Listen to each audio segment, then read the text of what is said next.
رمضان المبارک کے بارے میں ایک تو عبادت گزار بنو، عبادت گزار۔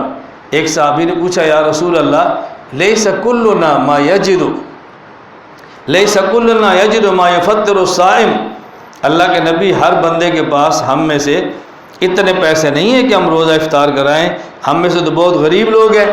اللہ کے نبی فرمانے لگے یؤتی اللہ ھذا، یہ جو افطاری کا اجر ہے اللہ اس شخص کو بھی پلاتے ہیں من یفطر، جو روزہ افطار کراتا ہے، اللہ تمرۃ، ایک کھجور کھلائے، اور شربت ماء، پانی کا گھونٹ پلا دے، اور لبنۃ او مسکت لبن، یا ایک لسی کا گھونٹ پلا دے، اللہ اس پر بھی اجر عطا فرماتے ہیں۔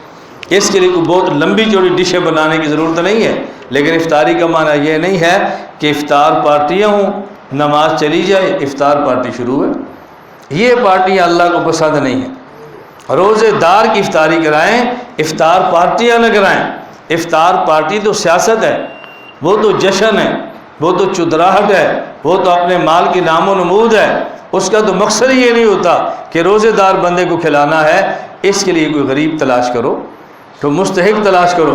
سب سے بہتر صورت کیا ہے، ہم خود بھی روزہ رکھیں اور رمضان سے پہلے اس کو تلاش کریں۔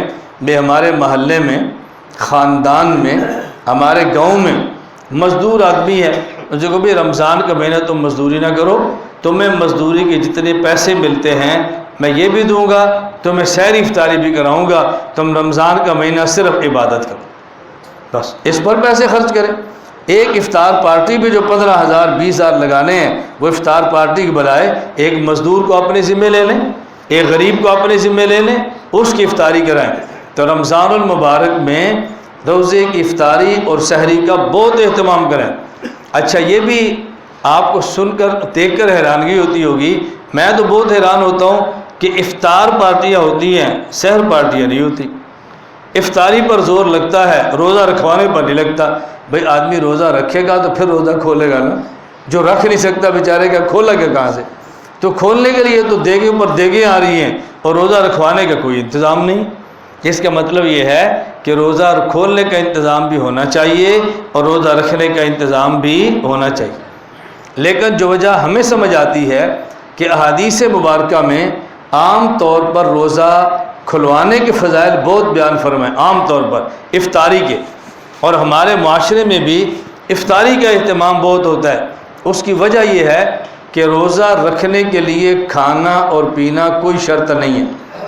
اگر کھانے کے لیے ہو تو کھا لیں، پینے کے لیے ہو تو پی لیں، اگر کچھ بھی نہ ہو نیت کریں تو روزہ پھر بھی ہو جائے گا۔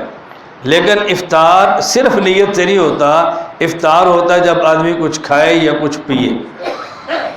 روزہ رکھنے کے لیے کھانا اور پینا شرط نہیں ہے۔ صبح صادق ہو گئی، آدمی نیت کر لے، روزے دار ہو گیا۔ لیکن روزہ کھولنے کے لیے صرف نیت کافی نہیں ہے، روزہ کھولنے کے لیے کچھ کھانا بھی پڑے گا، کچھ پینا بھی پڑے گا، تو پھر افطار ہوگا۔ اس لیے احادیث میں فضائل بھی افطار کے زیادہ ہیں اور اہتمام بھی افطار کا زیادہ ہوتا ہے۔ پھر دوسری بات یہ ہے کہ آدمی روزہ رکھتے وقت تو جیسا کیسا بھی روزہ رکھ لیتا ہے، آدمی کو پیاس اور بھوک اس کی شدت تنگ کرتی ہے جب روزہ رکھتا ہے، تو بعد میں اور جو افطاری کے وقت قریب آتا ہے پیاس اور بھوک بڑھتی جاتی ہے، اس وقت آدمی کو کھانے کی حاجت بہت ہوتی ہے۔ اور ہمارا تو افطاری اتنی ٹف ہوتی ہے کہ اس کے بعد رات اتنی چھوٹی ہوتی ہے کہ سحری میں آدمی کچھ بھی نہ کھائے تو روزہ پھر بھی رکھ لیتا ہے، لیکن دن بہت لمبا ہوتا ہے۔ بہرحال ایک تو میں نے عرض کیا، اہتمام فرمائیں، روزہ خود بھی رکھیں، روزہ رکھوائیں گے، اور سب سے زیادہ ترجیح اپنے خاندان کے غریب آدمیوں کو دیں۔ اپنے خاندان کا مستحق آدمی تلاش کریں، سب سے زیادہ خرچ اس پہ کریں، پھر محلے کا آدمی، پھر گاؤں کا آدمی، پھر کوئی اور ہے۔ ہم اپنے خاندان کے غریب پر خرچ نہیں کرتے، بلکہ ہم دائیں بائیں خرچ کرتے ہیں۔ خاندان کے غریب پر خرچ کریں گے، اللہ دوہرا اجر دے گا، روزہ کھلوانے کا الگ اجر دے گا اور رشتہ داری کا الگ اجر دے گا۔